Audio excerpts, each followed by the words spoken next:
नमस्कार, मैं हूं श्वेता सिंह और आप देख रहे हैं आज तक। बात इस वक्त की सबसे बड़ी खबर की, सबसे सनसनीखेज खबर की, वो ये कि मशहूर कारोबारी पोंटी चड्ढा की हत्या हो गई है। न सिर्फ उनकी हत्या हुई है बल्कि उनके भाई की भी हत्या कर दी गई है। हम आपको बता दें कि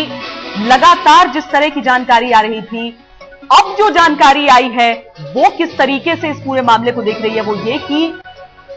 जायदाद के बंटवारे को लेकर बातचीत चल रही थी दोनों भाइयों के बीच। छतरपुर के फार्म हाउस पे सारा परिवार साथ रहता है। पोंटी चड्ढा और उनके भाई हरदीप चड्ढा के बीच बातचीत चल रही थी प्रॉपर्टी को लेकर। मामला जब आगे बढ़ा तो पोंटी चड्ढा ने बंदूक निकालकर गोली मार दी अपने भाई को, और इस पर उनका गार्ड, उनके भाई का गार्ड जो कि उस वक्त वहीं पर मौजूद था, वो बीच में आया और उसने पोंटी चड्ढा को गोली मार दी। गार्ड घायल हुआ इस वारदात में, इस गोलीबारी में, पर दोनों भाइयों की मौत हो गई। पुलिस को जानकारी मिली, उन सबको ले जाया गया। शुरुआत से बहुत विरोधाभास भरी खबरें सामने आती रही, लेकिन अब जो तस्वीर खुलकर सामने आई है वो यही कि जायदाद को लेकर, ये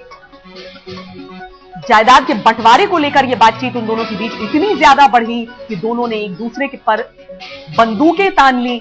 और इस गोलीबारी में उन दोनों की मौत हो गई। पोंटी चड्ढा एक मशहूर व्यवसायी हैं, शराब के सबसे बड़े कारोबारी उन्हें माना जाता है उत्तर प्रदेश में। हर राजनीतिक पार्टी से उनके संबंध हैं। एक बहुत ही हाई प्रोफाइल बिजनेसमैन इस सेंस में है कि मॉल हो, मल्टीप्लेक्स हो, फिल्मों का प्रोडक्शन हो, हर जगह पोंटी चड्ढा का नाम सामने आता रहा है। लेकिन आज जब यह खबर सामने आई तो बेहद चौंकाने वाली थी। जायदाद के बंटवारे को लेकर दो भाई एक दूसरे के खून के प्यासे हो गए। पोंटी चड्ढा ने पहले गोली तानी, पहले बंदूक तानी, पहले गोली चलाई अपने भाई पर। उनके भाई के गार्ड ने पोंटी चड्ढा को गोली मारी। पुलिस अभी भी तफ्तीश पर जुटी हुई है। जो वहां पर लोग मौजूद थे उन्हें पूछताछ के लिए ले जाया गया है। सबूत अभी भी जुटाए जा रहे हैं और देखा जा रहा है कि ये जो वर्जन सामने आया है, ये जो गार्ड ने बताया है, उस मामले में कितनी सच्चाई है। लेकिन पुलिस की तफ्तीश के कोण में सबसे अहम इसे ही माना जा रहा है इस वक्त। पुलिस ने जो कहा है, जो जानकारी दी है, वो यही है।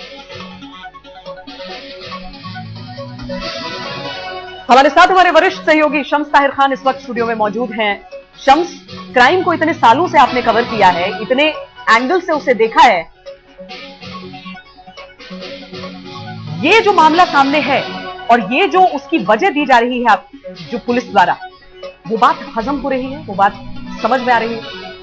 देखिए श्वेता, जो पोंटी चड्ढा के पूरे परिवार को जानता है उसके लिए शायद ये इतना चौंकाने वाला नहीं है, क्योंकि इससे पहले भी इस परिवार में ऐसे बहुत सारे झगड़े हुए हैं। अगर हम सिर्फ हाल की बात करें तो 5 अक्टूबर को मुरादाबाद में पोंटी चड्ढा के भतीजे ने गोली चलाई। तब ये बात हुई थी कि शायद गोलीबारी जो है वो गलत एक्सीडेंटल थी, लेकिन अब खबर आ रही है ये कि तब भी जायदाद का ही जो पूरा झगड़ा था वो जायदाद का था। पोंटी चड्ढा के कुल 4 भाई, और शुरू से जब से पोंटी चड्ढा के जब तक फादर थे तब तक चारों भाई को एक साथ उन्होंने जोड़ के रखा। लेकिन फादर की मौत के बाद लगातार ये था कि जायदाद का बंटवारा किया जाए, और इसमें हमेशा पोंटी चड्ढा जो था, जो पोंटी चड्ढा को लेकर ये शुरू से रहा कि वो बाकी तीनों भाइयों से हमेशा वो अपने आप को ऊपर माना, और जो भी कारोबार था उसमें सबसे बड़ा रोल पोंटी चड्ढा का था। और शायद बाकी 3 भाइयों को ये चीजें पसंद नहीं थी, और खासतौर पर हरदीप चड्ढा की अगर हम बात करें तो सबसे ज्यादा जो मुखर था वो हरदीप चड्ढा ही था। वो लगातार पोंटी चड्ढा से जायदाद के बंटवारे को लेकर, बाकी भाइयों में हिस्से को लेकर झगड़ा हुआ करता था। बीच में परिवार के लोग, बाकी कई लोगों ने भी समझाने की कोशिश की, इन लोगों में आपस में समझौता कराने की कोशिश की, लेकिन मामला फिर कोर्ट तक गया, वकील हुए। अब जो बात थी, शायद आज आखिरी मोड़ पर था ये कि इनके बीच में कोई समझौता होता जायदाद को लेकर। लेकिन फिर 12 के बाद, चूंकि आज सैटरडे था और पूरा परिवार छतरपुर के इसी फार्म हाउस में जमा था, और ये परिवार अक्सर जो है छुट्टी के दिन इसी फार्म हाउस पर आकर रहा करता था, लेकिन आज अचानक फिर 12 के बाद जो खबर आ रही है, जो पुलिस की तरफ से खबर आ रही है, वो यही है कि यही जायदाद के बंटवारे को लेकर कि उसमें कौन सा हिस्सा किसको जाएगा, रियल एस्टेट का किसके पास कितना होगा, शराब का जो कारोबार है उसमें कितना होगा, वेब सिनेमा में जो पोंटी चड्ढा काफी पैसे लगाते थे, लगातार बड़ी बजट के जो फिल्में अभी हम हाल की बात करें उनमें भी, तो वहां पर भी किसका क्या रोल होगा, किसका दखल होगा, इसको लेकर काफी झगड़ा था। और इसी झगड़े के बाद पुलिस का यही कहना है कि शायद बात बहुत ज्यादा गर्मा गई, जिसके बाद पहले पोंटी चड्ढा ने गोली चलाई हरदीप पर। जवाब में हरदीप के पास में उसका गार्ड खड़ा था, उसने फायरिंग की, जो पोंटी चड्ढा को गोली लगी, और इन 2 गोलियों से इन दोनों की मौत हो गई और खुद एक गोली जो है वो शायद गार्ड को भी लगी, लेकिन गार्ड की हालत जो है अभी बताया जा रहा है कि वो खतरे से बाहर है और गार्ड के ही बयान सबसे अहम है जिसकी वजह से ये सारी कहानी अभी तक सामने आई है। लेकिन शम्स साहब बता रहे हैं कि सारा परिवार यहां पर छुट्टियों के दिनों में रहता था और अमूमन ये सारे भाई एक साथ ही रहा करते थे। 4 भाई हैं, क्या सारे चारों भाई वहां पर उस वक्त मौजूद थे? क्या पोंटी और उनके भाई के जो घर वाले हैं वो सारे लोग वहां पर मौजूद थे? आज की जो मीटिंग थी वो खास थी, मतलब दूसरे मामलों में इसलिए कि लगातार ये था कि जो झगड़ा चल रहा था उसको लेकर आज शायद खासतौर पर पोंटी चड्ढा और हरदीप चड्ढा के बीच एक सुलहनामा होना था। आज उन दोनों के बीच में एक पूरे इस जायदाद को लेकर जो झगड़ा था उसका क्या अंजाम पहुंचेगा, क्या क्या होगा, वो सारी चीजें आज तय होनी थी, इसलिए आज की मीटिंग बहुत जरूरी थी। लेकिन फिलहाल ये नहीं मालूम कि जिस कमरे में जिस जगह पे यह वारदात हुई वहां पर फैमिली का और कौन कौन मेंबर मौजूद था। लेकिन हाँ, हरदीप चड्ढा के गार्ड वहां पर थे, पोंटी चड्ढा थे और उसके बाद इसी बंटवारे को लेकर बाकायदा वहां पे जो पुलिस का कहना है वो ये कि कागजात और तमाम बाकी जो दूसरी शर्तें थी, जो बाकी चीजें होनी थी वो सब कुछ था। लेकिन उसके बाद अचानक क्या हुआ, जाहिर सी बात है ये चीजें थोड़ी देर के बाद आएंगी क्योंकि कुछ देर पहले की वारदात है। लेकिन जैसा कि शुरू में कहा जा रहा था लगातार कि कुछ हमलावर आए, उन्होंने गोली चलाई, पुरानी कोई कारोबारी रंजिश हो सकती है, ऐसा अभी नहीं आ रहा है क्योंकि गार्ड का जो बयान है उसके बाद पुलिस ने अपना पूरा ये जांच का जो एंगल बदल दिया और उसका कहना है कि ये घर के अंदर 2 भाइयों की आपसी गोलीबारी का नतीजा हुआ जिसमें इन दोनों की मौत हुई है। हालांकि अभी फिलहाल इसको भी पूरी तरह से कहना जल्दबाजी होगा, लेकिन चूंकि गार्ड की बयान के आधार पर खुद डीसीपी साउथ छाया शर्मा ये बता रही हैं तो हमें थोड़ा सा मानना पड़ेगा, लेकिन और इंतजार करना पड़ेगा कि शायद इसके पीछे और भी कुछ पेच हो और भी कोई दूसरा मसला हो। शम्स, जब इससे पहले गोली चलने की वारदात हुई थी, जब बात आई थी सामने की इस तरह का एक मामला हुआ है, तब क्या गोली किसने चलाई थी? क्या उस वक्त ये स्पष्ट हो पाया था या उस बात को दबा दिया गया था? 5 अक्टूबर की बात है ये, जब मुरादाबाद में पोंटी चड्ढा के जो भतीजे हैं वहां पे उन्होंने गोली चलाई थी और उसके बाद इस गोलीबारी की खबर जब पुलिस को पहुंची तो पुलिस भी वहां पहुंची और ये भी था कि पोंटी चड्ढा कुछ देर पहले वहां से निकले थे। तो शुरुआत में यही था कि शायद वही परिवार और जायदाद को लेकर ये झगड़ा हुआ, लेकिन बाद में फिर किसी तरह से इस केस को दबा दिया गया और ये कहा गया था कि ये एक, चूंकि वो लाइसेंसी रिवॉल्वर था और एक दुर्घटना के तौर पे वो गोली चल गई थी, उसमें ऐसी कोई बात नहीं थी। हालांकि जो परिवार के सूत्र हैं वो यही बताते हैं कि तब भी ये मामला, क्योंकि ये पिछले करीब 6 महीने से इस पूरे बंटवारे को लेकर मामला ज्यादा गरमाया हुआ था पूरे परिवार में और तमाम भाई पोंटी चड्ढा के ऊपर दबाव डाल रहे थे कि किसी तरीके से आप जो भी कारोबार है, चूंकि वो उनका ये कहना था कि ये कारोबार उनके पिता ने फैलाया और उसमें उनका बहुत बड़ा रोल है तो सारे बच्चों का बराबर हक होना चाहिए, तो उसको लेकर ये झगड़ा चल रहा था। लेकिन ये झगड़ा इस हद तक चला जाएगा, भाई भाई को गोली मारेगा, ये शायद खुद परिवार के बाकी लोगों ने नहीं सोचा था, खुद जो उनके वकील हैं दोनों के उन्होंने भी नहीं सोचा था। लेकिन यही हमें इंतजार करना पड़ेगा और देखना होगा कि आखिर 12 से 1:30 के बीच में, या 12 से बल्कि 12:44 का पीसीआर का ये कॉल है, तो 12 और 12:44 के बीच में हुआ क्या, आखिर ऐसी कौन सी बात हुई, वो क्या वजह थी कि जिसकी वजह से ये वारदात हुई। पोंटी चड्ढा के जिस तरह के कनेक्शंस रहे हैं, जिस तरह से राजनीतिक कनेक्शन हो, फिल्म इंडस्ट्री में दखल हो उनका, जिस तरह के उद्योगपति वो रहे हैं, जिस तरह के व्यापारी रहे हैं, रसूख उनका बड़ा है और वो अपने आप को भाइयों से बड़ा बेहतर समझते थे, शायद जायदाद में एक ज्यादा बड़ा हिस्सा चाहते हो, ये सारी चीजें तो आगे की बात है शम्स। लेकिन उनके करीबी क्या कहते हैं, वो इतने गुस्सैल थे क्योंकि गोली उन्होंने तानी, बंदूक उन्होंने ताना और दूसरी तरफ से तो जवाब में हरदीप के भाई ने गोली, माफ कीजिएगा, हरदीप के गार्ड ने गोली चलाई थी। यानी पोंटी चड्ढा इतने गुस्सैल थे, इस तरह की शख्सियत थी उनकी कि भाई पर बंदूक तानी। देखिए, जो पोंटी चड्ढा को करीब से जानते हैं उसके बारे में कहा जाता था कि वो बड़ा जिंदा दिल आदमी थे और हमेशा उन लोगों से हंस के ये और इस तरीके का शायद गुस्से की उम्मीद नहीं थी। लेकिन बात वही है कि यहाँ मामला करीब हमें ये देखना पड़ेगा सोचता है कि 250 से करीब 3000 करोड़ रुपए की पूरे ये जायदाद का मामला है और जिस तरीके का कारोबार फैला हुआ पोंटी चड्ढा का, पूरे यूपी में शराब का सबसे बड़ा ठेका पोंटी चड्ढा के पास, हिमाचल प्रदेश में बहुत बड़ा ठेका पोंटी चड्ढा के पास, रियल एस्टेट में बहुत बड़ा ठेका पोंटी चड्ढा के पास, इसके अलावा वेब सिनेमा के नाम पे जो बड़ी बड़ी फिल्में, बड़े बजट की फिल्में आजकल रिलीज हो रही है पिछले करीब 2 सालों से, उसमें बहुत पैसा पोंटी चड्ढा का लगा हुआ है। तो कहीं ना कहीं ये इतने सारे पैसे और बाकी 3 भाई, आप ये भी देखें कि अगर पूरे पोंटी चड्ढा के परिवार में देखें तो पोंटी चड्ढा का नाम सबसे ज्यादा था और शुरू से ही पोंटी चड्ढा जो है वो अपने बाकी पूरे परिवार में सबको सबसे ऊपर अपने आप को रखा। तो शायद कहीं ना कहीं ये भाइयों में भी ये बात थी कि अगर ये सारा बिजनेस है तो एक ही क्यों, हम सबको बराबर क्यों नहीं, इस वजह से। लेकिन क्या परिवार में सिर्फ बंटवारे को लेकर, जायदाद को लेकर इस तरीके से भाई भाई पे गोली चलाएगा, वही बात है इस वक्त, ये देखना पड़ेगा और पुलिस इसको जांच भी कर रही है। हालांकि बात फिर वही है कि ये फाइनल नहीं है कि ऐसा हुआ है। लेकिन चूंकि गार्ड ने पुलिस को बयान दिया और इसी वजह से जो है दिल्ली पुलिस, खासतौर पर साउथ डिस्ट्रिक्ट की पुलिस यही कह रही है कि हमलावर कोई बाहर से नहीं आया, गोली अंदर चली है। लेकिन थोड़ा सा और हमें इंतजार करना पड़ेगा और देखना पड़ेगा कि वाकई सच्चाई है क्या।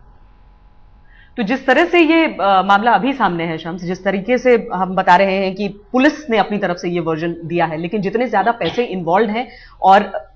जिस तरह से एक घर के अंदर ही सारे जितने भी लोग इसके प्रत्यक्षदर्शी होंगे वो सब एक परिवार के ही होंगे, इस तरह के केसेस में आगे इस गुत्थी को, पहला जो बयान आया, पहला जो वर्जन आया, उसके आगे इसे सुलझाना तो और बड़ी चुनौती हो जाएगी। नहीं देखिए, अगर इसमें चूंकि जैसी कहानी जो दिल्ली पुलिस इस वक्त बता रही है, अगर कहानी यही है कि पॉन्टी चड्ढा ने पहले हरदीप चड्ढा पे गोली चलाई, जवाब में हरदीप चड्ढा के पास में खड़ा एक गार्ड ने पॉन्टी चड्ढा पे गोली चलाई और गार्ड का बयान आया, तो अगर गार्ड अपने इस बयान पे कायम रहता और गार्ड जो कह रहा है वो सही है, तो फिर इस केस में कोई उलझन नहीं है, इस केस में कोई ऐसा मोड़ नहीं है या पेच नहीं है कि जिसको सुलझाना मुश्किल हो, क्योंकि आपके पास एक आई विटनेस, एक चश्मदीद है जो वहां पे मौजूद था जब ये वारदात हुई है। तो गार्ड का बयान बहुत अहम है। बाकी परिवार के लोग भी इस बात की गवाही दे सकते हैं कि आखिर आज दोनों भाई एक साथ बैठे हुए थे, क्या आज वाकई बिजनेस का बंटवारा फाइनल होने जा रहा था, क्या आज के बाद सारे झगड़े खत्म होने जा रहे थे, क्योंकि ये तय है कि दोनों भाइयों के बीच इसी कारोबारी बंटवारे को लेकर रिश्ते आज से नहीं बल्कि पिछले लगभग 2-3 साल से खराब चल रहे थे, बहुत खराब चल रहे थे। बीच में कई बार बातचीत लंबी लंबी नहीं होती थी और दोनों एक दूसरे को हमेशा ये कोशिश करते थे कि ये बंटवारा हो ताकि हम सब अलग अलग हों। लेकिन आज ऐसी क्या बात हुई अचानक जिसकी वजह से इतना गुस्सा आया, जिसकी वजह से दो भाई मारे गए और गार्ड जो है वो सामने आकर इस तरीके का बयान दे रहा है, तो ये थोड़ा सा हमें इंतजार करना पड़ेगा और देखना पड़ेगा कि आखिर पुलिस क्या बताती है पूरी कहानी को लेकर। शम्स, क्या ये स्पष्ट है भाई चार थे, रिश्ते इन दोनों के सबसे ज्यादा खराब क्यों?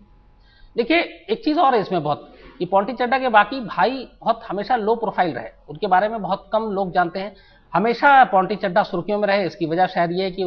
बिजनेस में हमेशा सबसे फ्रंट पे वही आकर लीड किया पॉन्टी चड्ढा ने। पॉन्टी चड्ढा का नाम सबसे ज्यादा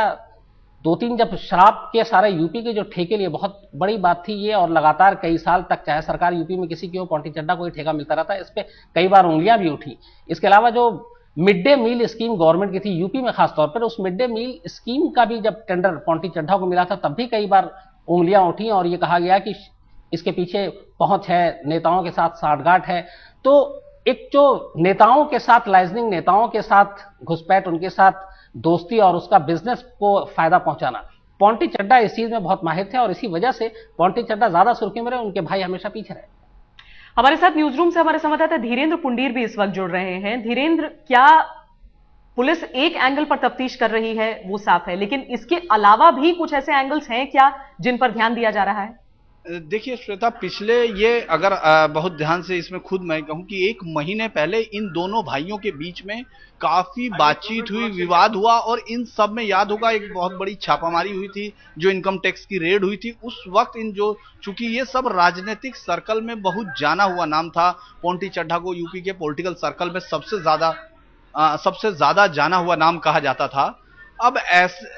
ऐसे में ये कहना कि इस पूरे मामले में जो आज पहली सूचना आई है, वो भी मैं ये बता दूं कि जो फोन था वो राजनीतिक सर्कल से आया, मतलब पुलिस से पहले उन लोगों को, जो यूपी में लोग हैं, उन लोगों की चिंता लखनऊ में थी कि क्या पॉन्टी चड्ढा को गोली लग गई है। तो ये कहा जा सकता है पिछले 1 महीने से हरदीप और इनके बीच में लगातार बहुत ज्यादा तानातनी थी। याद है वो जो छापामारी हुई इनकम टैक्स की, उस पर भी पॉन्टी चड्ढा और परिवार के अंदर ये शक था कि किसी ने ये सूचना दी है, ये कागज दिए हैं और ये पूरी जानकारी वहां तक पहुंचाई है, जिसके बाद इतने पुख्ता तौर पर इनकम टैक्स पहुंचा है। तो ये कहा जा सकता है श्वेता कि पूरी तरह से आपस के विवाद में ये पिछले 1 महीने से पहले, क्योंकि मैं जिस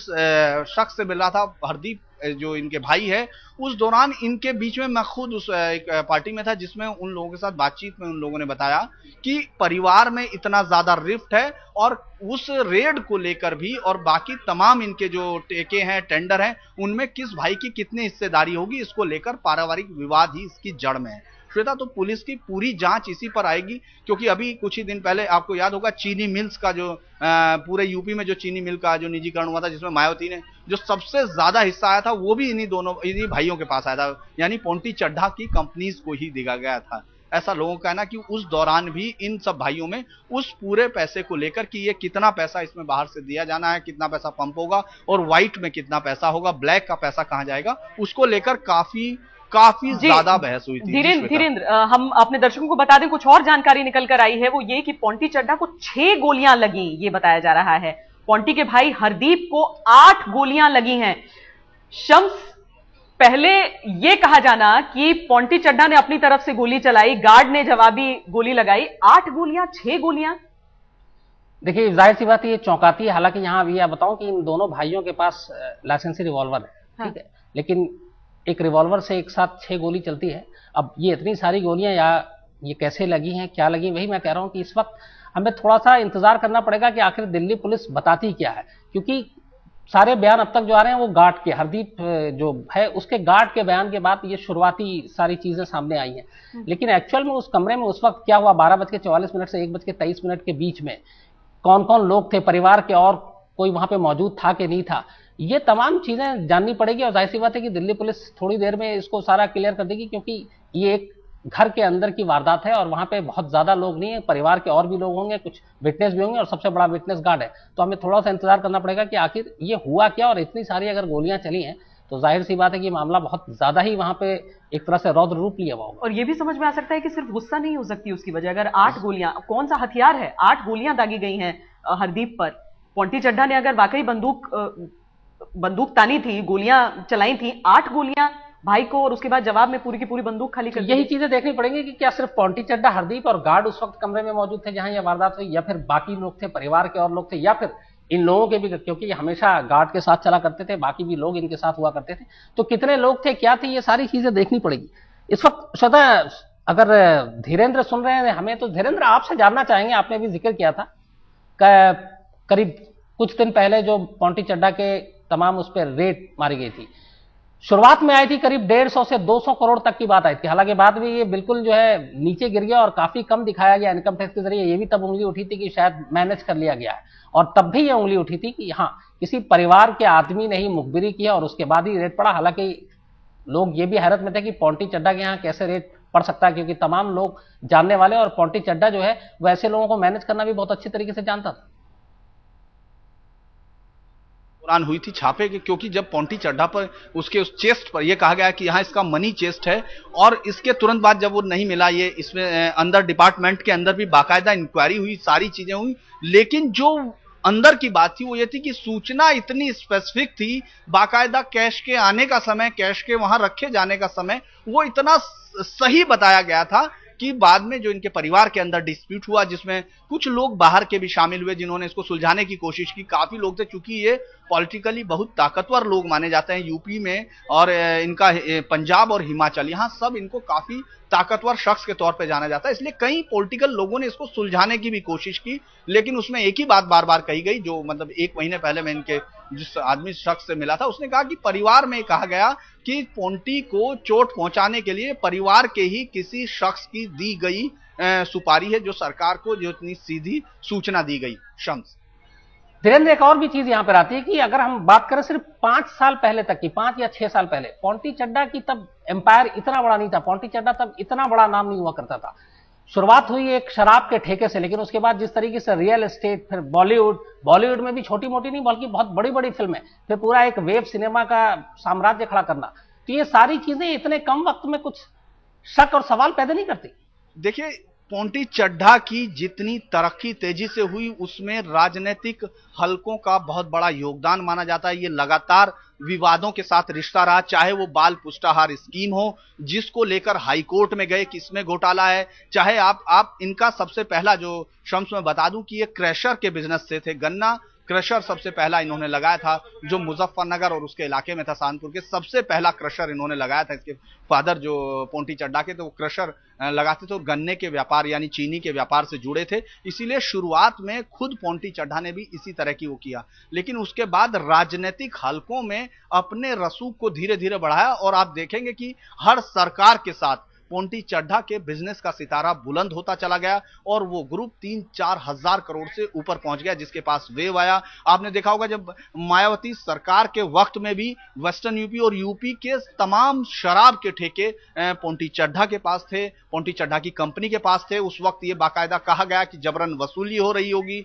याद है आपको, खुद जो मुख्यमंत्री अखिलेश यादव हैं, उनका एक बयान हम लोगों ने भी चलाया था, जिसमें उन्होंने कहा था कि शाम की दवाई के रेट घट जाएंगे, यानी 20 रुपया पर बोतल, याद है, ज्यादा लिया जा रहा था उस वक्त। तो लोगों का कहना यह था कि जैसे ही सरकार जाएगी तो पोंटी चड्ढा और उनकी कंपनी को शायद ये ठेके नहीं मिलेंगे। लेकिन ये हैरत हुई उन तमाम लोगों को कि सरकार ने भी पोंटी चड्ढा को मिला ठेका बाकायदा बरकरार रखा, और साथ ही साथ अभी पिछले 3 दिन पहले ही ये चर्चा थी कि जो मिड डे मील का और जो बाल पुरस्कार का जो अभी नया टेंडर दिया जाना है वो भी पोंटी चड्ढा की कंपनी को मिल रहा है, ये चर्चा थी। तो शम्स, हम कह सकते हैं कि पोंटी चड्ढा का जो सितारा था वो राजनीतिक हस्तियों के साथ मिलकर बहुत तेजी से चढ़ रहा था और हमेशा विवादों के साथ रिश्ता रहा है। जी शम्स।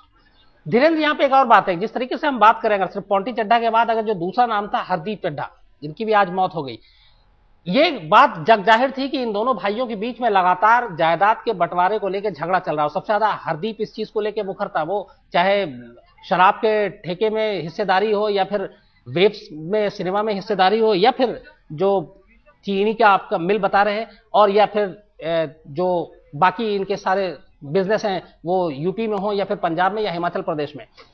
तो इन चीजों को लेके बात लगातार चल रही थी, कई बार झगड़े में हुए थे। आज ये कहा जा रहा था कि शायद आखिरी समझौता होना था। वकील ने खुद बयान दिया है कि आज इन दोनों भाइयों के बीच में होना था और बंटवारा होना था। अब चूंकि ये दोनों नहीं रहे तो ये पूरा एम्पायर, ये बिजनेस, इस परिवार को आप अब कौन है जो इसको आगे बढ़ाएगा या देखेगा? देखिए, जिस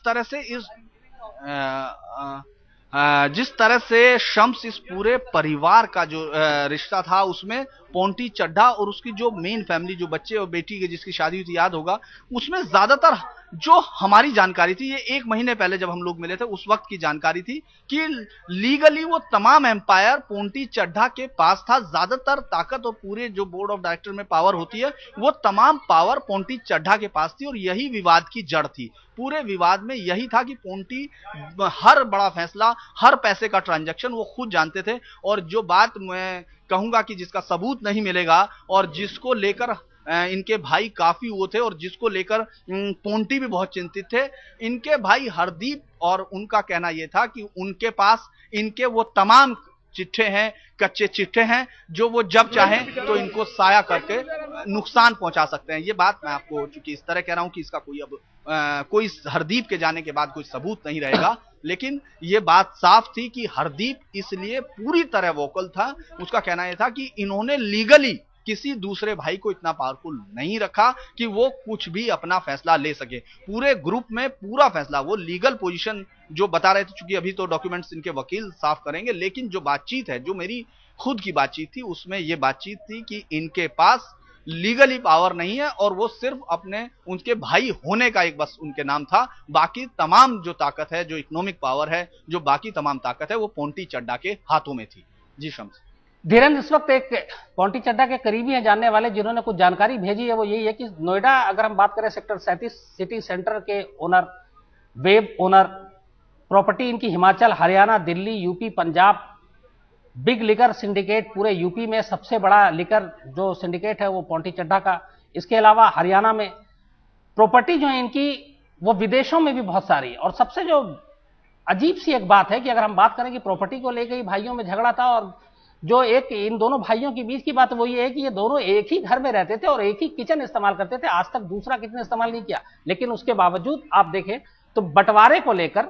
इसी प्रॉपर्टी को लेकर, इसी दौलत को लेकर, जो अगर हम गार्ड के बयान पे यकीन करें तो एक दूसरे की जान ले लेते हैं। अजीब नहीं लगता आपको कि किचन एक है, घर एक है, रहते एक साथ है सब कुछ, लेकिन प्रॉपर्टी को लेकर दुश्मनी इस हद तक कि एक दूसरे की जान ले ली।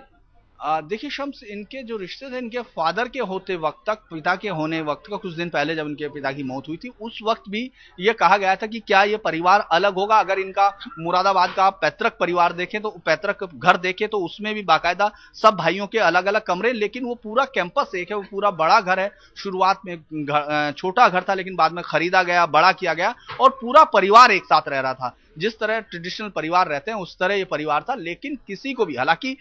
उस वक्त जब बातचीत हो रही थी तब भी इनके भाई ने ये आशंका नहीं जताई ये आशंका नहीं जताई थी कि आपस में गोलीबारी होगी, लेकिन रिश्ते वाकई बहुत खराब हो गए थे, जिनको लेकर बार बार इनके करीबी रिश्तेदार और बाकी तमाम लोग इस बात को सुलझाने में लगे थे। लेकिन किसी को भी ये उम्मीद नहीं थी, हालांकि याद होगा कुछ दिन पहले जब ये आए थे कि मुरादाबाद में गोली चली है, तब भी उनके परिवार के लोग, जो बड़े लोग हैं, जो परिवार में रिश्तेदारी में उनके बड़े लोग हैं, उन्होंने एक बैठक की, परिवार मतलब उन लोगों ने बैठ के इस मामले को सुलझाने की कोशिश की। लेकिन उनको भी ये उम्मीद नहीं होगी कि इस तरह से इस मामले का अंत होगा और पोंटी चड्ढा जो यूपी में इतने ताकतवर और सबसे तेजी से उभरने वाले बिजनेसमैन ग्रुप के तौर पे माने जा रहे थे, उसका अंत ऐसे होगा। जी शम।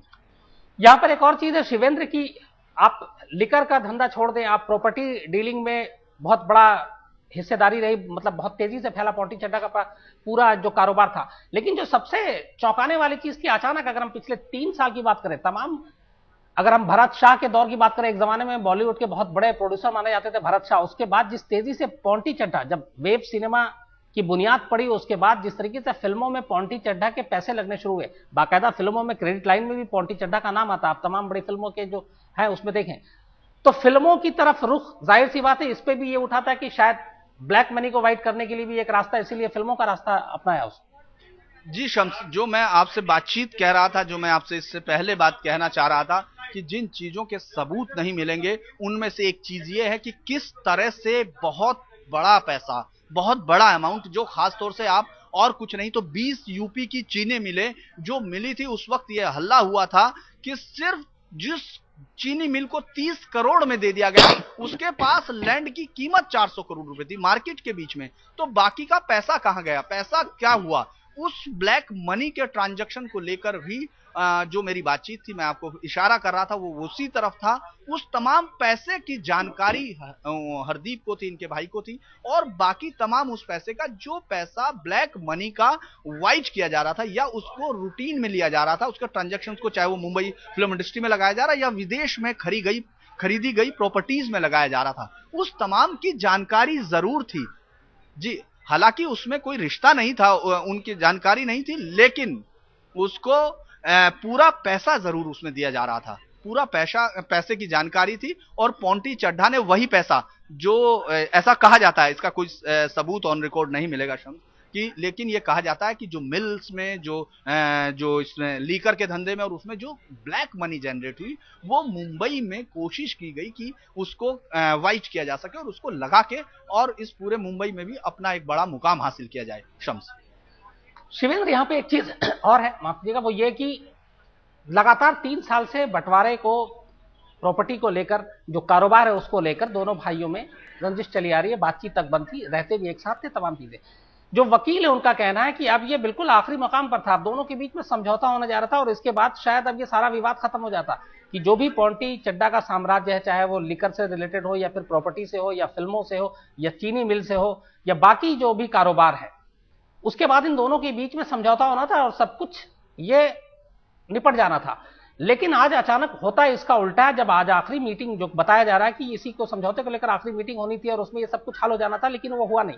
ये भी बात आ रही है कि कुछ लोग ऐसे थे जो नहीं चाहते थे कि इन भाइयों में समझौता हो, और वो दोनों भाइयों के लिए काम कर रहे थे, उनका भी अपना एक मकसद, अपना मोटिव हो सकता है। लेकिन क्या ये सच है कि कुछ लोग थे जो नहीं चाहते थे कि हाँ इस परिवार में समझौता हो, ताकि आगे चलकर उनका जो है, जो भी जिस तरीके का भी भला हो सकता है वो होता रहे और ये भाई एक ना हो कभी?